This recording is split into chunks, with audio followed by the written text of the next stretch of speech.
Hey, I'm Lucas. I help people maximize their productivity. I'm specialized in implementing productivity tech. Right now, I'm helping clients with setting up a Jira workboard for their department inside of an organization that has already been using Jira, in particular, all the different development teams. And if you're a developer yourself, or you are also someone with a background in the tech world, this will probably sound familiar. Jira is a popular choice and for good reason. However, a lot of YouTube comments I've seen, as well as clients I've helped, have also asked me, how can I best manage my own tasks if I am forced to use a pre-existing software with my employer, with my organization? How do I best combine it? And I think Jira is a common example here. And beyond the standard software management capabilities, it can also work for you as an individual productivity tool because you're allowed to set up your own project, quote unquote, which is basically a board. It doesn't have to be stories, epics, and bugs, as is the case with a more software oriented board. It can also serve your individual productivity needs. And that's exactly what we're going to look at in this video. So take your Jira instance if you have one, create your own board if you're allowed to do so, and then follow the steps as we build a setup for Ronnie, the real estate agent. Let's begin by looking at the first stage of GTD, which is capturing. On the left side of the board here, you will see an inbox, which is the place for any raw, unprocessed input to land into. And Ronnie's got a couple of ways to add items to it. The first is by pressing create at the bottom of the inbox here, changing the type to input if it's not defaulted to that yet, and then adding something like, well, what would a real estate agent need to do? Let's say, take suits to dry cleaner. Got to look sharp for those prospective home owners. There you go, press enter, and it's been created, and you can move on. The same button effectively you can find at the top, and the good thing about this one is it is present no matter which subpage you're on. It's always there in the header. The default item type is inputs based on the last item we just added, and all we have to do is also add a summary here. Now, by default, you may see a different window when you press create. By going to the menu here and selecting show fields, you can navigate to custom fields and make sure to only have summary set up. You can add more if you wish, of course, but I found keeping it simple and focused on what emptying your head is all about, which is to quickly jot down your thoughts and move on, works best. So hit apply once you're happy with your choices. You can do the same and press create if you have a new item to add.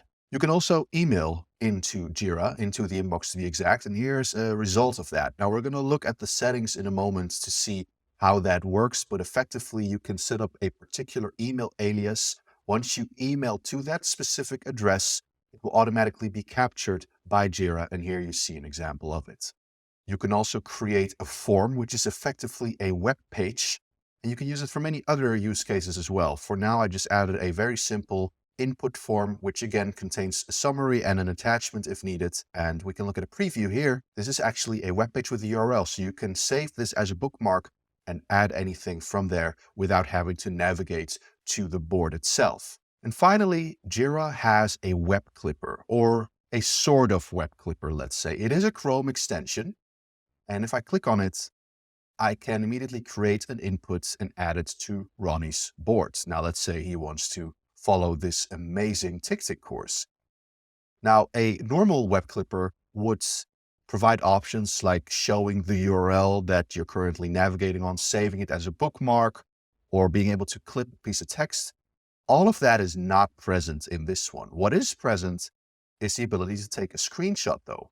So what I can do is select the camera, drag across this page like that, and you'll notice it immediately creates this screenshot. Now, personally, for a web clipper, I think that is a limited use case. I would have preferred text, or again, saving the link as a bookmark, if not the complete page contents. That is not there, but you could say take course and perhaps copy the URL you're on, add that to the description, which will be formatted as a clickable link, then press create, and it has been created. You can copy the link to that particular task as well, or we can go to the board itself and we will find it right here, including the screenshot.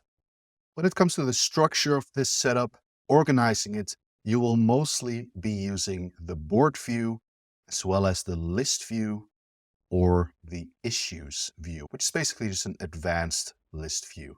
But going back to the board, you'll actually want to customize the default board by, first of all, creating the inbox section to the left here. And I used emojis to give it some visuals.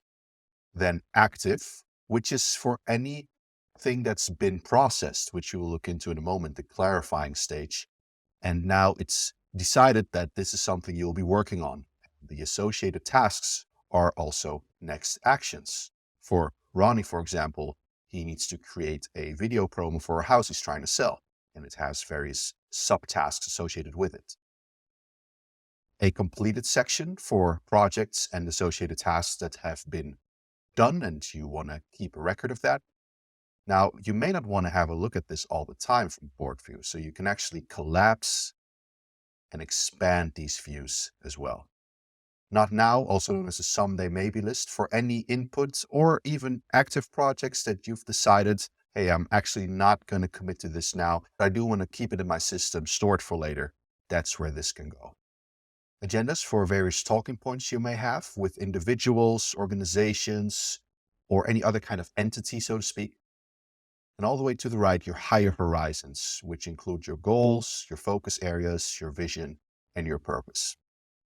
So that's how the board is organized. But you may notice there's all these different colors and icons. What does that all mean? First of all, it's important to understand that any individual item in Jira, like these cards I'm hovering now, are known as issues. And with Jira, you can actually apply a categorization to those issues known as issue types. If you go to project settings, you can find the menu to set up your issue types. And here's the ones you'll want to set up. At the very top of the hierarchy, you get 3 by default. You want to create one or edit the one that's there and name it Focus Area, which delineates an area of responsibility in your life. In the middle hierarchy, you want to create one named Entity, which is a person, organization, or meeting. One named Goal, which is obviously a long-term outcome that's measurable, preferably, that you're aspiring to hit. Inputs for raw, unprocessed items that go to the inbox. Outcome, which is either a project or a single action that is enough of its own. And the project would be a multi-step outcome, in which case it would have child items. And those child items are actually actions, single tasks, and it's also marked as such.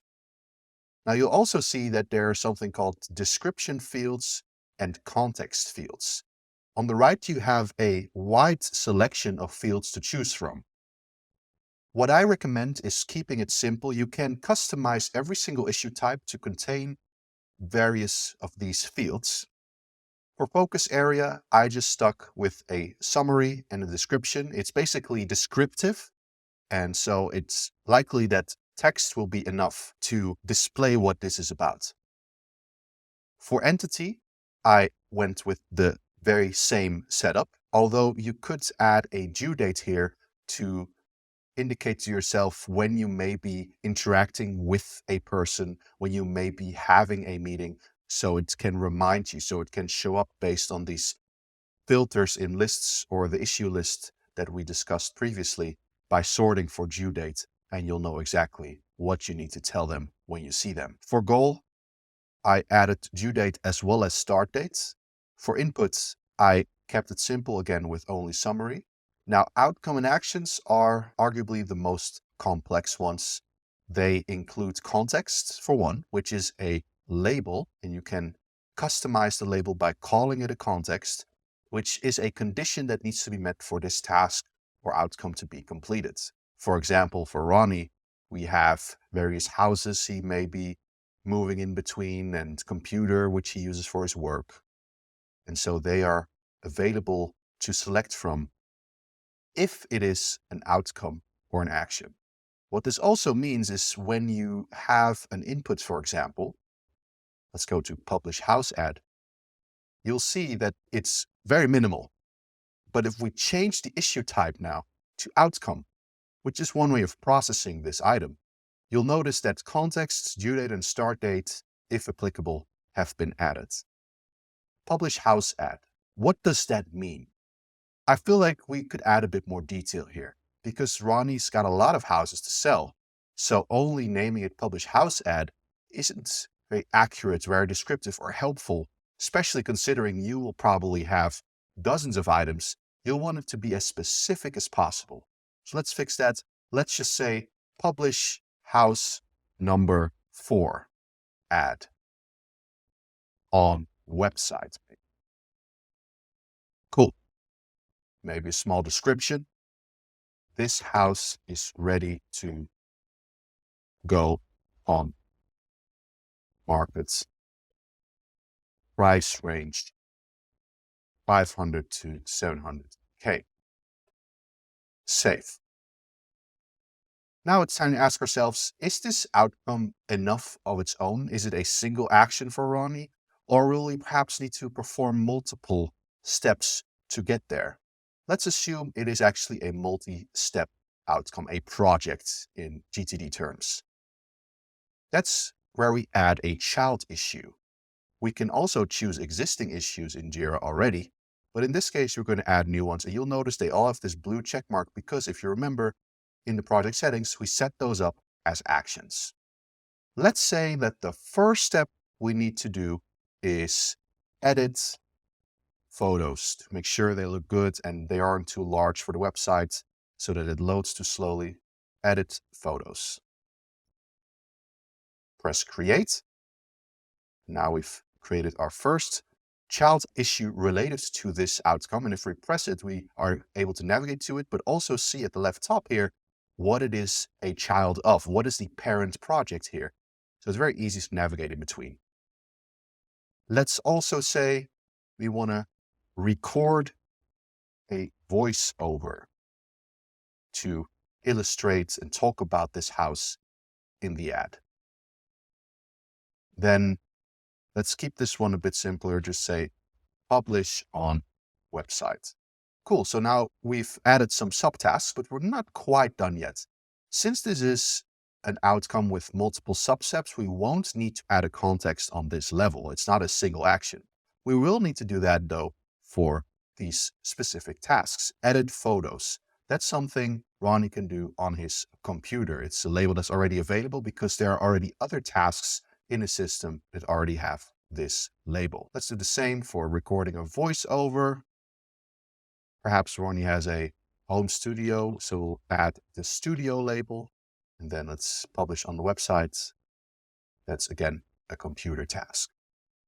However, you may also notice that it's sort of sequential. These two, edit photos and recording a voiceover, the order may not matter as much, but we cannot publish it on our website until these other two tasks are done. That's where relationship mapping comes in handy. What we can do is actually link an issue, no matter what level it's on, to any other issue or even multiple issues. So let's do that. Press link issue, and then you can see is blocked by. So as we just said, we are effectively saying this is blocked by the photos being edited first. So we can link it like that, but also by the voiceover being recorded. And now we have this relationship mapped that says we cannot actually do this until these are marked complete. And that's really helpful. It's really cool to see Jira supporting this sequential functionality. The last thing we'll want to do to consider this item processed is actually moving it out of the inbox and, if applicable, assigning a focus area, which, if you remember, is the highest hierarchy type issue.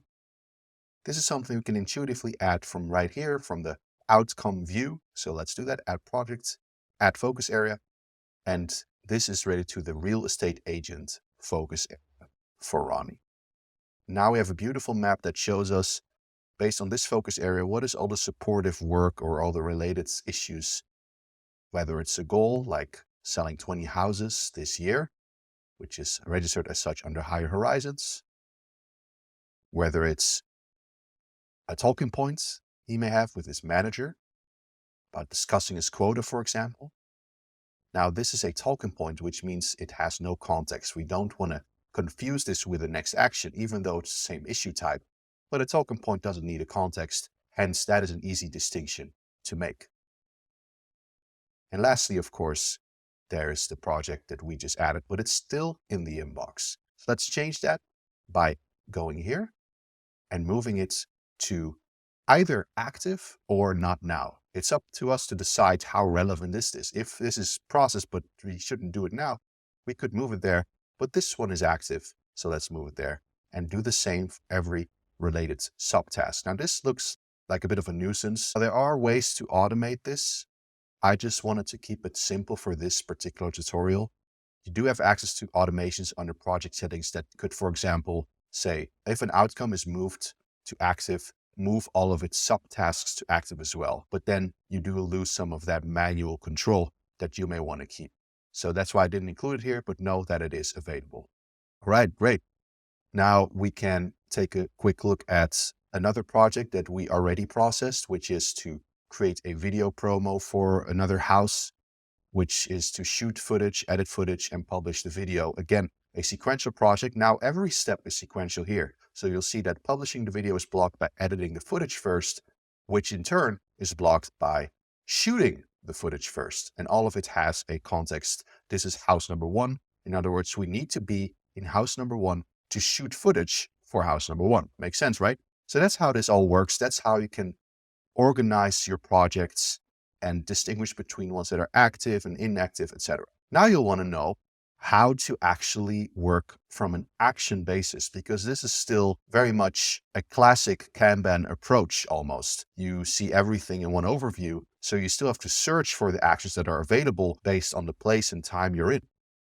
That is where filters come into play. And I've already pre-created one here, which selects for actions that are available and have the computer label. So let's say Ronnie's on his computer and he wants to know, hey, what can I do right now based on the context I'm currently in? Now you see there are 4 actions available that are distributed across 2 different projects.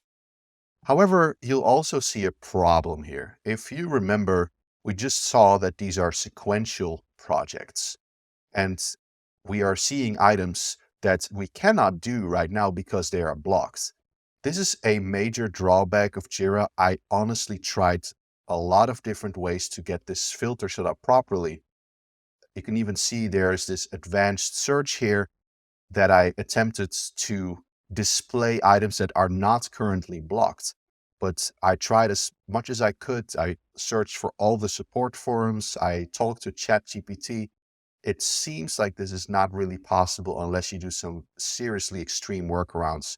So what you're going to have to do is, unfortunately, get comfortable with the idea that some of what you'll see in these filter views aren't actually going to be available just yet. They might be blocked. But on the other hand, it's easy to see, and then you'll easily be able to move to an item that is blocking it. And if that is in the same context, such as this one, you'll know, hey, I can start working on this. So how does that filter actually work? There's a lot of ways to do it. If you go to filters, you can go to advanced issue search. You can remove this default search here. And this is where you can enter queries that are JQL, in other words, Jira Query Language. This has its own documentation that I'll link in the description, but you can also switch to basic and select for all kinds of criteria that you want to select for, including custom ones like the context labels that we had set up here. So if you want to find items that are in house number one, here's one of them. And then we can save the label as such with a name, and it will show up in this menu as well as this one. That is how you can create more easy distinction between all of the clutter that is your life organized in Jira from the board view. However, you do want to keep this overview for when you're reflecting, for example. You want to have a quick overview. How is everything progressing? Am I in alignment with my vision? How are my goals progressing, etc., etc. So that is a great way to reflect on things. But when it comes to engaging, I would say filters are the best place to go, as well as issues, which also have all these different ways to categorize based on your specific needs. You can also configure the columns to say what you want to see and what you want to hide. There are so many options. and I'm not showing them all on purpose. I want to keep it simple and intuitive. And if we were to go over every single option that Jira has to offer, this would be a 8-hour long tutorial. So let's avoid that. Okay, great. Now that you've seen the front end of this system, let's have a bit of a deeper dive and look at the back end, some of the settings that I used to set it up in this way. The first you can find under project settings once you're in your project, which is effectively the board. So don't confuse this with a GTD project, of course. And the first thing you'll notice is an option to change the icon, the name of the board, the key, which is basically a distinguishing item for every single task. You've noticed perhaps that every task has a number after this key, which is GTD, and it always builds up as you go. So it can be helpful to mark items, I suppose. But if you don't feel like it helps, you can also customize the card by pressing more and filtering it out here, as well as various other things you could filter out, like priority levels, etc. If you don't use priority, you could filter out as well. The rest you can leave as is. I would also leave the default assignee to unassigned. Just if you're using this for yourself, you don't have to use assignee effectively. Access is something you can keep untouched. Notifications is something you'll want to set up with some diligence to make sure you only get alerted to what you want to see. Now, most of it is, again, in relation to Jira's cooperative use case. You'll want to be notified if someone else works on an issue, but if you're using this for yourself, there's no point in getting updated because you know it's when it's happening, you're the one doing it. Now, with automation, there's a lot you can do. And there's actually one I did set up. So let's have a look. When parent is done, move all subtasks to done. This makes marking an item complete a bit easier. Let's say this project is done. You've done it all, but you don't want to tediously move every subtask as well. You can just move it to complete like that. And after refreshing the page, you'll see that every subtask is also complete. We can verify by going to rule executions. And you'll see that this subtask was moved to complete because it fell under this automation here. Now, how does this work? This, I believe, is actually a default one that I didn't have to edit as much. We can get a look at this to see how the automation logic works so you can also build one of your own. There is, first of all, always a trigger event. This one is set up as follows. When an issue transitions to status complete, leave blank to match all statuses. Now that's what we want here. No matter where it's coming from, when we mark it complete, that's when this gets activated. Now we want to add a branch rule, which basically says, what does this apply to? In this case, we want to apply it to subtasks, which is what we've set up. The subtask should not already be complete because that would be redundant. So that is a condition which you can add. And finally, there's an action, which is to move to transition that issue that is not complete, but the parent issue is to complete itself. And then the automation is complete. There's a lot more of these. Some of them are available through a library, which you can also customize. Now, if you want to see reminders, for example, when a task is near due, here is one of them. You can see there's a lot of advanced logic here, which may look intimidating at first, but if you study it a bit, you may already get the hang of it and edit it as needed. For example, to adjust the number of days from the default, or to adjust the amount of times this automation is run. This one is run once a day. You could also do it once every hour or every minute, etc. So be careful with that, but know that you can always edit it. You have full authority over editing these automations, and sky's the limit. Be creative. We already looked at issue types, and you can ignore these two other fields. Now, there are a couple more settings to look out for, and one in particular I want to highlight is the one that allows you to email into Jira. Most of these you can actually ignore, which is a good thing. There's a lot of them. The one you will want to look at is incoming mail. In my case, I added one for Gmail, which is what I use. It's very easy. You can press add incoming mail server and just sign in with your Google or your Microsoft or other email provider address. Once you've verified it, set up the connection, you can go to mail handlers. I created one that says add to inbox, create a new issue, or add a comment to an existing issue. That would be for the email body. Whenever an email is sent, to this address. Now, the cool thing with email addresses, you can add these extra strings to it. For example, plus whatever. It will be sent to you because this is effectively the same email address as without the string, but it will also be sent to Jira, but it won't do the opposite. It won't send anything to Jira without the string. And with a Gmail automation, you could, for example, automatically add any email that is sent to this address, usually by yourself, to archived. So you will never have to do that manually. That is what you saw with that example email that became an issue in the inbox of its own. From there, you can turn it into whatever it needs to be, right? So I'm going to just edit this to show you how that works. You can configure the name. You can tell it what it needs to do. So in this case, it's to create a new issue. Then press next. And this one is important. So here you want to set up this custom email based on your own email address. And again, you don't have to actually create this.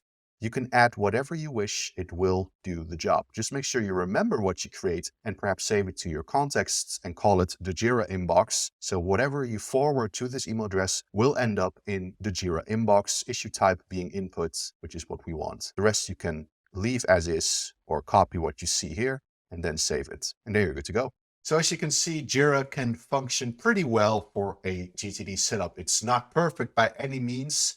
It is very customizable, which is both an advantage as well as a drawback, in my opinion. It costs a lot of time and effort to figure out how it all works, and those sequential project filters still aren't perfect. Either you're going to need to live with the fact that a filter is also going to spit out tasks that are currently blocked, or you're going to have to manually add separate tags, for example, a next action tag to tasks that are currently available and not adding it to tasks that are blocked, but that would kind of defeat the purpose of having it all automate. Regardless, can work, it can do the job, and if you also use Confluence, which is a part of the Atlassian software family that can serve as an excellent reference cabinet, which allows you to also link with Jira issues. So I hope this was helpful. I hope this inspired you to get on your way. I did ignore 80 to 90% of all the Jira settings that are available. Like I've said, that would have made this tutorial a lot longer, and I wanted to focus on the basic essentials here. But if you want to see more, then leave a comment and I'll consider doing a part 2 with a more deep dive into Jira for your own needs. And if you're looking for another Atlassian tool that could support you in your work, definitely consider looking at Trello. It's excellent, and I've got a full video guide on it as well